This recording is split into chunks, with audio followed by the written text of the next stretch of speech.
You two aren't boarding. 4 words, sharp as a verdict, delivered at the first-class gate. Seats 1 ampere and 2 amperes for 2 innocent girls were printed clearly on their tickets. Yet the agent repeated her refusal like scripture, while every other passenger walked through untouched. Injustice filled the air, caught on cameras whispered through the crowd. Then came the proof. Their names were coded as suspicious profile inside the airline's own system, and the phone call to a father of the twin with the authority to freeze flights midair. By nightfall, staff were suspended, planes grounded, regulators circling. How could a single denial at a gate unravel the shield of an entire airline? The Jackson house glowed with warm light against the Denver twilight. Dinner plates clinked, laughter echoed, and the scent of garlic bread lingered in the kitchen. Tomorrow was not just another Saturday. For Zara and Nia, it was the start of something bigger. Their first official campus tour on the East Coast. Zara leaned across the table, eyes bright. Boston in October. I'm packing my best coat. People there dressed seriously. Nia smirked. You mean preppy. You'll stand out no matter what you wear. Their mother, Denise, shook her head, folding her napkin. You'll both stand out because you're smart. Don't make this trip about fashion. At the head of the table, Marcus Jackson listened quietly, fork in hand, wearing the faint half-smile of a man who saw further than he let on. He was not the type to gush. Instead, he reached under his chair and pulled out a slim envelope. Before you two start your debate club again, he said, sliding the envelope across the table. A gift. Zara tore it open. Her gasp was almost theatrical. First class, Dad, are you serious? Nia's jaw dropped. This is insane. We don't even own luggage that nice. Denise raised her eyebrows at Marcus. Marcus, first class. He shrugged, sipping his water as if it were nothing. They've worked hard. Let them see how far they can go. Zara leaned over to hug him, her hair brushing his cheek. You're the best. He tapped the tickets. Don't lose them. The moment was light, but beneath it, something unspoken flickered. Marcus' eyes lingered on his daughters longer than usual. He had enemies in boardrooms, competitors who would happily see his company stumble. Yet none of that showed tonight. He wanted them to feel grown, capable, deserving of everything. After dinner, the twins sprawled in the living room, luggage half zipped and music low. Zara scrolled her phone, already planning selfies in Harvard Yard. Imagine the comments. Future Ivy twins. Nia tossed a hoodie into her suitcase. Imagine the homework. You're allergic to fun, and you're addicted to attention. Their bickering was affectionate, the kind that filled silence with life. Upstairs, Marcus stood at his study window, watching the last light fade. His phone buzzed with messages from his executive team. Negotiations with European partners, charts glowing red and green. He ignored them. Tonight belonged to his girls. Denise joined him, arms folded. You didn't tell them about what? About who you really are to that airline. Marcus's expression didn't shift. They don't need to know. Let them just be students for once. Still, Denise said softly, you can't protect them from the world forever. He looked at her, then back at the fading skyline. Maybe not, but I'll protect them when it matters. Downstairs. Zara called up the stairs. Mom, Dad, we're setting alarms for 5. Don't oversleep. Marcus chuckled under his breath. The idea of him oversleeping was laughable. Night crept in, the house settling into quiet. 2 suitcases waited by the door. Tickets tucked safely inside a backpack on the kitchen counter. Denise had left a note. Call me when you land. Love you. The twins fell asleep, trading jokes across their shared wall, voices muffled, laughter fading. In their dreams, Boston gleamed like possibility itself. They had no idea that by this time tomorrow their names would be trending nationwide. The alarm blared at 5 sharp. Zara groaned, dragging herself out of bed while Nia had already zipped her suitcase and slipped on her sneakers. The twins moved like mirror images, one slow, one precise, but both buzzing with anticipation. Denise fussed in the kitchen, pressing travel mugs into their hands. Eat something on the way and text me once you're through security. Zara grabbed a bagel, speaking with her mouth full. Mom, relax, we've got this. Marcus appeared in the doorway, suit jacket already on. His phone buzzed with early calls, but he silenced it. He handed the girls their boarding passes again, firm and steady. Keep these close. Don't argue with staff. Just get to Boston. Nia nodded dutifully. Zara rolled her eyes. We're not 5, Dad. He kissed their foreheads anyway, ignoring her protest. Good luck. The drive to Denver International was quiet, except for Zara's playlist humming through the car speakers. Traffic lights glowed pale against the pre-dawn sky. The city looked half asleep, but the twins felt wide awake. At the terminal, Denise squeezed them tight, reluctant to let go. Call me when you land. Don't forget, Mom, Nia said gently. We will. They wheeled their bags inside, excitement making every step lighter. TSA was a breeze. Shoes off, laptops out, liquids bagged. The officer waved them through without a second glance. Zara whispered as they laced up their sneakers. See, easy. We're basically pros. Nia smiled, though she noticed the subtle glance exchanged between 2 agents, the kind that lingers just a beat too long. She brushed it off. The check-in counter was next. The line moved quickly, and soon they were face to face with a woman in a crisp uniform. Her smile looked professional, but her eyes flickered. She scanned their IDs, their tickets, then them. The pause stretched half a second longer than it should have. Heading to Boston, she asked, tapping her keyboard. Yes, ma'am. Nia said politely. First class. The question carried a faint lift of disbelief. Zara raised her chin. That's what the ticket says. The woman's fingers moved across the keyboard again. Then almost imperceptibly, she tapped a code into the system. Flag. A tiny notation buried under layers of digital paperwork. She printed their passes, sliding them across the counter with the same smile. Enjoy your flight. Thank you, Nia said. Zara tucked the passes into her bag, whispering once they walked away. Weird vibe, right? Maybe she's just tired, Nia said. Or maybe she doesn't think we belong up front. They didn't notice the flashing cursor still blinking on the woman's monitor. Behind the counter, she clicked submit. The flag was locked in, invisible to them, but now part of their travel record. The rest of the morning felt ordinary. They grabbed breakfast sandwiches, browsed a bookstore, took a selfie with their gate in the background. Other passengers filled the seating area, tapping phones, sipping coffee, waiting for the announcement. Zara leaned back, stretching. First class boarding. We're gonna be the queens of this plane. Nia smiled, but the memory of that keystroke lingered faintly in her chest. Something small, something unsettling. The gate agent hadn't said a word, but that single note she typed would change everything. The loudspeaker crackled to life. Now boarding group 1, first class. Zara nearly jumped from her seat. That's us. She tugged on Nia's sleeve, flashing their glossy passes. Heads turned as the twins stepped into line. Two teenagers among mostly suited adults in polished travelers. The gate agent, a woman in her 50s with sharp blonde hair and an expression carved from stone, glanced up. Her badge read, Linda. She collected the passes from the passenger ahead with a tight smile. But when Zara and Nia reached her podium, the smile vanished. Linda studied the tickets, then their faces, her lips pursed. These two, she said flatly, tilting the boarding passes between her fingers. The man behind them, white, middle-aged, was waved through without a second glance. He passed easily, coat draped over his arm. Nia shifted uneasily. Is there a problem? Linda's eyes narrowed. Step aside, please. Zara frowned. Why? We're first class, I said. Step aside.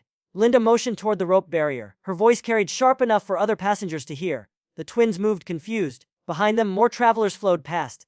Tickets barely scanned. Suits, briefcases, soft leather bags. Not one was questioned. Linda kept their boarding passes on her podium, fingers tapping against them like she was waiting for backup. Supervisor to gate B24. She muttered into the phone.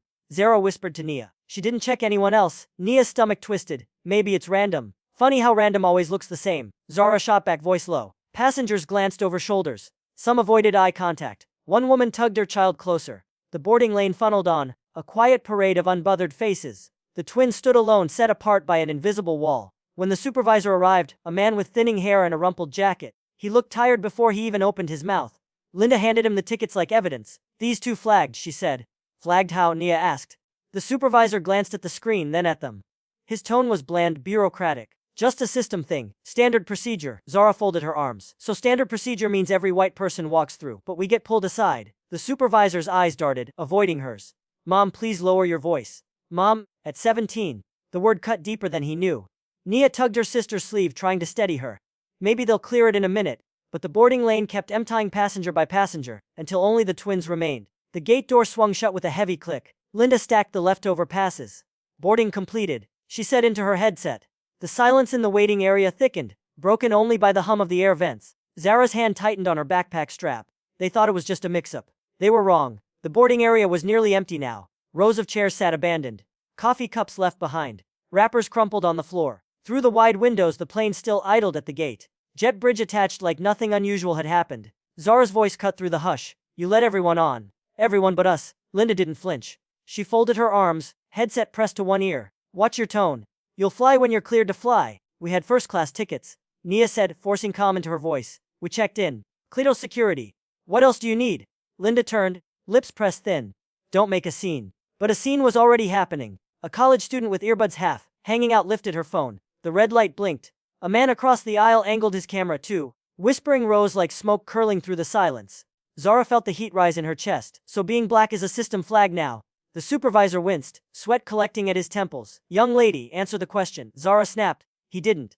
Instead, he looked down at his clipboard, repeating words like a script. We're following procedure. Final boarding is complete. Behind the glass, movement stirred. Inside the jet bridge, the door to the plane swung shut. A muffled announcement came over the intercom. Cabin doors closed. Prepare for departure. The sound landed like a gavel. Zara's breath caught. She pressed her palms to her temples, shaking her head. They're leaving without us. Nia's throat tightened. This can't be happening. The supervisor avoided their eyes, busying himself with paperwork that didn't matter. Linda stared at the monitor, fingers flicking aimlessly across the keyboard. Neither spoke. The cameras did. One man muttered, unbelievable. into his phone as he streamed. Another woman whispered, "They're just kids." Zara straightened, fire flickering under her skin. She looked directly at Linda. "Say it. Say the reason we couldn't get on." Linda didn't answer. She clicked her headset, turning slightly away. The gate area echoed with emptiness. The squeal of tires on the tarmac carried faintly through the glass as the plane began to push back. Its nose turned slowly toward the runway. No one else moved. No one else spoke. Just two sisters left behind, their bags at their feet, the weight of dozens of eyes pressing down. The intercom overhead chimed one more time, metallic and cold. Boarding completed, and for the first time that morning, silence hurt more than words. They were herded into a side lounge, a beige box with stiff chairs, and a vending machine humming in the corner. The glass door shut behind them with a click, as if sealing them off from the rest of the world. Zara dropped into a chair, pulling out her phone with trembling hands. "I'm going live." Nia hesitated. "Zara, no. People need to see this." She angled the phone toward her face. Her voice cracked but didn't falter. "We bought first-class tickets. We did everything right. And they left us behind." The red live icon lit up. Within seconds, hearts floated across the screen. Comments poured in. "What happened? Girl, I'm watching. Stay strong." Nia sat beside her, jaw tight. She wiped at her sister's cheek when tears slipped free. "Hold it together," she whispered. "I'm not crying for them," Zara muttered, voice raw. "I'm crying because I'm sick of this." Footsteps shuffled outside the glass. A man in a business suit leaned close enough to whisper, "I saw everything. Don't let them spin it." His eyes flicked nervously toward the gate before he walked off, vanishing into the terminal. The twins exchanged a look. Proof. Witness. Maybe not alone after all. Zara scanned the comments, scrolling fast. "Name the airline. This is illegal. Tag me, I'll share." Her follower count ticked upward by the second. She swallowed, speaking into the camera. "They said we were flagged." "No reason, just flagged." While everyone else walked right on, her hands shook, but her voice carried steel now. "We're not invisible." Nia's phone buzzed. Notifications, stacked texts from friends, classmates, even their debate coach. Screenshots of the live stream spreading across platforms. A short clip already clipped and reposted. Zara saying, "We're not invisible." The vending machine word. Someone punching in a code. A woman in a flight attendant uniform stood at the machine, eyes darting toward them. She looked like she wanted to say something, but stayed silent, clutching her soda before slipping away. The room felt colder, the hum of the machine louder. The twins sat shoulder to shoulder, watching the numbers rise on the screen. 10 viewers, 100, then 1,000. Zara whispered almost to herself. "They're listening." Nia squeezed her sister's hand. "Then we have to keep going." For the first time since the gate closed, the emptiness around them cracked. Somewhere outside that room, voices were gathering. Some in comments, some in whispers, some already carrying phones high in the terminal. The twins weren't alone. The question was, who would stand with them? The live stream kept running, hearts and comments flooding faster than Zara could read. Her voice wavered, throat tight, but she refused to end it. Nia sat rigid beside her, scrolling eyes wide at the messages pouring in. "We can't just sit here," Nia whispered. "What do you want me to do?" "We can't storm the cockpit," Zara muttered, bitter. Nia's hand hovered over her phone. Then she said it. "Call Dad." Zara blinked. "Are you serious? He needs to know. He's in some meeting." "Nia, you want to mess with his? Do you want to sit here while the internet turns into our babysitter? Or do you want someone with power to move?" Zara swallowed hard. For a moment, only the hum of the vending machine filled the air. Then she ended the stream with a trembling thumb. "Fine, call him." Nia's fingers moved quickly. The line rang once, twice, a third time. "Marcus Jackson," came the steady voice. "Dad." Nia's breath hitched. "They didn't let us board." A pause, brief but heavy. "Explain." Zara leaned in, voice sharp with fury. "They let everyone else through. They stopped us. Said we were flagged." On the other end, silence stretched, a murmur of voices in the background. Executives, a boardroom. Then Marcus spoke again, calm but edged like steel. "Which flight?" "Denver to Boston. Gate B24. Nia answered quickly. "Who was the agent?" "Lyndon and some supervisor. They shut the door in our faces." Marcus's voice lowered, almost cold. "Stay where you are." "Don't move, Dad," I said. "Don't move." The line went dead. In the sterile lounge, the twins stared at each other. Zara clutched her phone like it might burn her. "You think he's not letting this go?" Nia whispered. Outside the glass door, passengers drifted past unaware, luggage wheels clattering across tile. Inside, the air felt charged like static before a storm. Miles away, in a boardroom lined with polished wood and muted suits, Marcus Jackson set his phone on the table. His expression was unreadable. He turned to the executives, frozen mid-discussion. "Meeting adjourned," he said, but one began. Marcus's gaze cut through him. Now chairs scraped hastily, papers gathered, the room emptied. When the door clicked shut, Marcus lifted his phone again, thumb moving fast across contacts. His jaw was tight, voice low but lethal. "Get me flight control. Pull gate records. I want every camera angle, every employee log in from Denver B24. Now." His aide stammered on the other end. "Yes, sir." Marcus leaned back, eyes narrowing. The storm had begun to turn. When Marcus Jackson picked up the phone, the rules of the game shifted. The headquarters of Atlas Air filled with a low hum of crisis. Phones buzzed, printers worded, and executives spoke in clip bursts. Marcus Jackson strode through the glass doors like a blade cutting through fog. His presence alone forced silence. "Conference room," he ordered. No need to raise his voice. Assistants scrambled ahead, unlocking the secure floor. By the time Marcus entered, a dozen managers were already seated, laptops glowing. "Pull the logs," Marcus said, lowering himself into the chair at the head of the table. "Denver Gate B24, Flight 311. I want timestamps, video feeds, every keystroke." A technician's fingers flew over the keyboard. The big screen at the front lit up, camera angles popping into view. Passengers lined up at the gate, smiling, boarding without pause. Then two young women paused, pulled aside. Marcus' jaw tightened. One manager cleared his throat. "It looks like the system flagged their profile." "Flagged for what?" Marcus's voice carried no emotion, yet no one mistook it for calm. "Suspicious profile." The manager read, "Protocol requires manual verification before boarding." Marcus leaned forward. "Define suspicious." No one answered. He pointed at the technician. "Zoom in, show me the screen." The camera feed froze on Linda, the gate agent, her hand poised above the keyboard. The system window glowed. "Flag suspicious profile. Verify manually." Zara and Nia's names blinked beneath the notice. Marcus exhaled through his nose, slow and sharp. "How long has this protocol existed?" A younger executive shifted uneasily. "About 18 months. "And how many passengers have been flagged?" The silence was louder than the machines. Finally, the technician muttered, "Hundreds." Marcus tapped a finger against the table. "Hundreds, and how many of them look like my daughters?" No one dared meet his eyes. He rose from his chair, the scrape echoing against the glass walls. "You created a system that codifies prejudice. You didn't just humiliate them, you institutionalized it." The managers exchanged glances, sweat visible on foreheads. Marcus' phone vibrated. He glanced at the screen. Zara's live stream had already climbed into trending. His daughters' faces, their anger, their tears broadcast to thousands. He turned back to the room. "Every flight still on the ground is staying put until I say otherwise." A senior VP gasped. "Sir, we can't just we can, and we will ground them." The technician froze. "All flights." Marcus's gaze was ice. "All of them. Until we find out how deep this goes." On the screen, the paused image of Linda remained, her narrowed eyes, the faint curl of disdain at her lips. Next to her, the line of passengers kept moving, unbothered, unquestioned. Marcus pointed at the image. "That's not procedure, that's policy. And it ends tonight." What he saw on that screen wasn't just discrimination. It was a pattern. Out on the tarmac, Flight 311 began its slow crawl toward the runway. Passengers inside settled into their seats. Buckles clicked. Carry-ons shoved into overhead bins.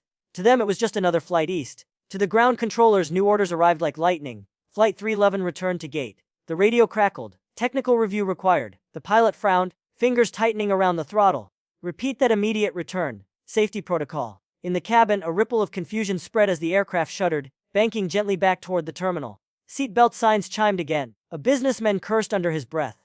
A mother soothed her child. No explanation, only unease. At gate B24, Linda watched the monitor freeze. Her headset filling with chatter, her face drained. "Why are they coming back?" she muttered. The supervisor at her side adjusted his tie. "Already sweating. Probably a miscommunication. Nothing to do with us." But the way Linda's hands shook on the keyboard betrayed her nerves. Minutes later, the plane redocked with the jet bridge. Ground crew scrambled, attaching hoses and stairs that hadn't been expected.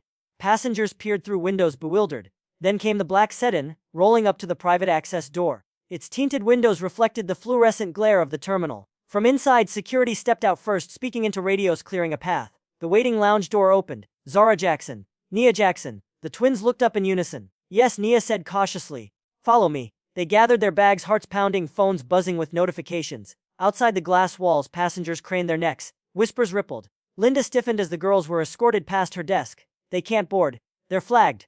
The escort didn't slow. "They're cleared." The supervisor reached for the paperwork. "We can't." The man snapped open a badge wallet, flashing an emblem Linda had never seen. "You can and you will." The jet bridge felt colder than the terminal.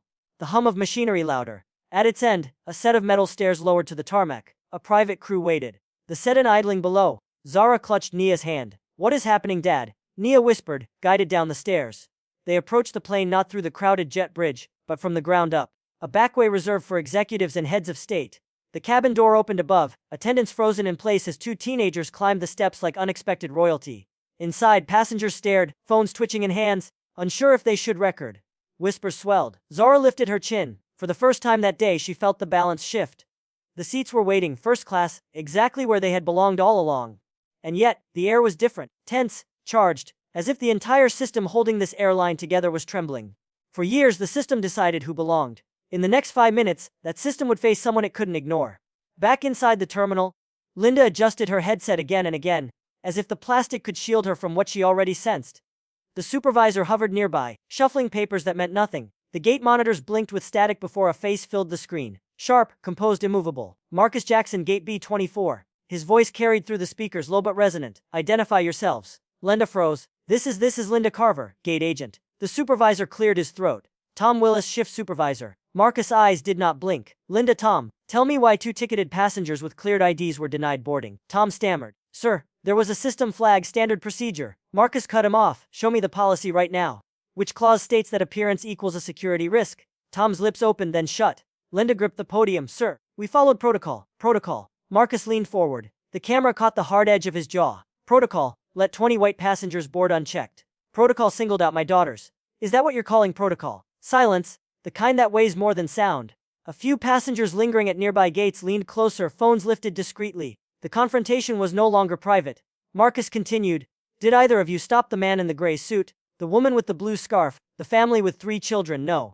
You stopped 2 17-year-old black girls holding first-class tickets. Linda's face flushed. We didn't know they were. Didn't know they were who? Marcus' voice sharpened. Human customers, or did you mean you didn't know they were mine? Her breath caught. The supervisor finally spoke. Voice brittle. We didn't realize their father. Say it plainly. Marcus's eyes burned through the feed. You thought they were powerless. The screen flickered, then widened to show more of him seated at a polished table with a row of silent executives behind. Let me clarify. I am Marcus Jackson, CEO of Horizon Group. Horizon Group owns Atlas Air, which means Linda, Tom, you weren't refusing 2 random girls. You were refusing the owner's family. The words landed like thunder. Linda staggered back from the podium. Tom's clipboard slipped from his hands. Papers scattering across the carpet.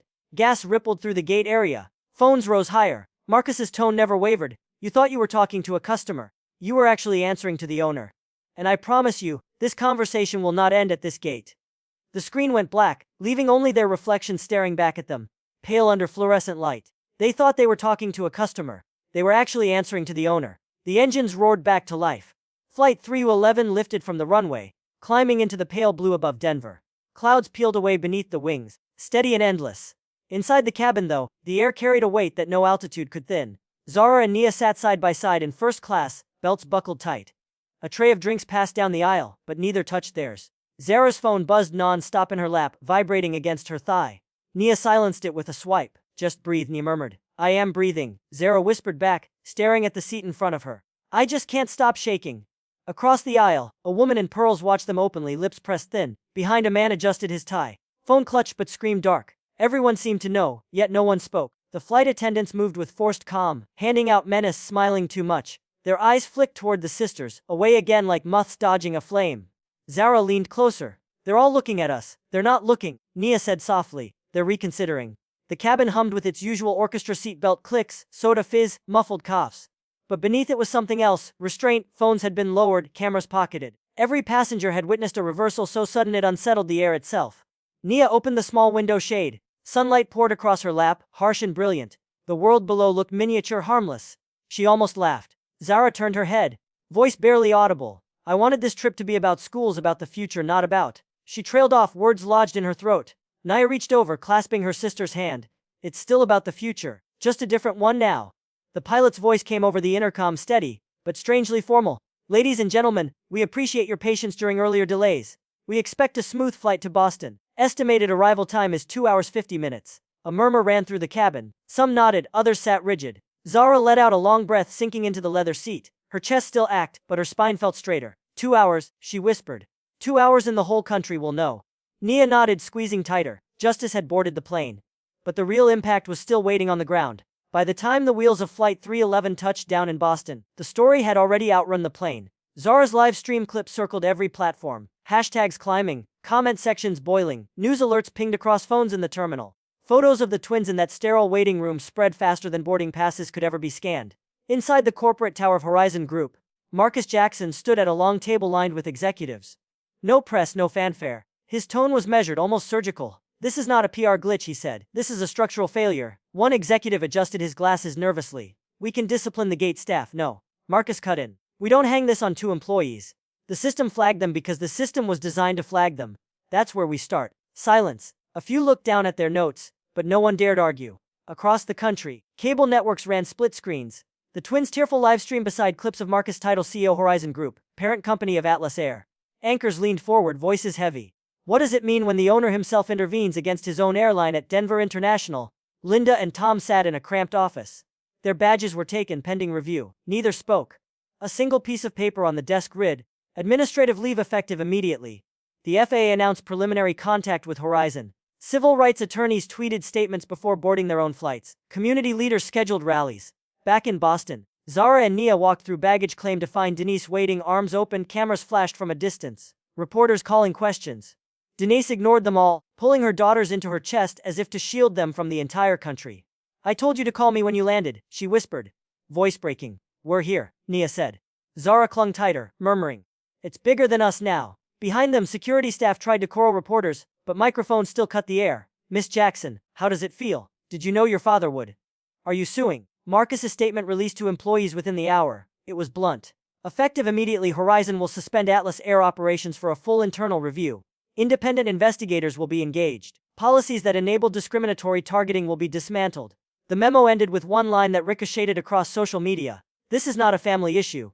This is a systemic issue, and it ends here." Share prices dipped. Lawyers circled. Advocacy groups cheered. For the twins, exhaustion drowned out the noise. They piled into the back seat of a black SUV. Heads leaning against each other. The weight of their bags nothing compared to the weight of the day. They didn't know how long the storm outside would rage. But they knew this much when their father picked up that phone. The ground under an entire airline shifted. This wasn't just one gate agent. It was the system itself under investigation. Boston's night air was cool, salted faintly from the harbor. The SUV rolled to a stop outside the hotel. Cameras already waiting across the street. Security held them back. But flashes pierced the darkness as Zara and Nia stepped out. Denise kept her arms wrapped around them, guiding both girls quickly through the lobby. Reporters shouted questions that bounced against the marble walls. The sisters didn't look back. Upstairs, in the quiet of a suite, the noise finally dulled. Zara collapsed onto the couch, shoes still on, scrolling through her phone. Tens of thousands of mentions. Clips of her live stream replayed on late-night shows. A trending phrase number flagged for being black. Nia shut the curtains, muttering, "It doesn't feel real." "It's real enough," Zara said, voice flat. She held up her phone. "We're the headline." The door opened. Marcus entered, shoulders heavy but eyes sharp. He set his briefcase down and for once looked less like a CEO, more like a father who had aged in a single day. Denise crossed her arms. "You said you wanted them to be students, not a spectacle. Look where we are." Marcus nodded once. "I wanted them to have one day without the weight I carry, but the world didn't allow it." He turned to his daughters. "I can't undo what happened at that gate, but I can make sure it never happens again." Zara sat up, voice tight. "How? It's not just us. It's bigger than us." "That's exactly why," Marcus said. He pulled a folder from his case, sliding it across the table. Inside were memos, names of executives, policy drafts. "This won't be swept under. I've ordered a full audit of every discriminatory flag. Everyone. The airline's future depends on tearing this out by the root," Nia whispered. "That's thousands of people. Thousands who deserve better," Marcus said. Denise's expression softened. "And what about them? What about Zara and Nia?" Marcus turned back to his daughters. His voice steadied. "You wanted to see Boston. You'll still see it. Tomorrow you'll visit campuses like every other student. But know this, what happened today wasn't just about seats on a plane. You forced a reckoning.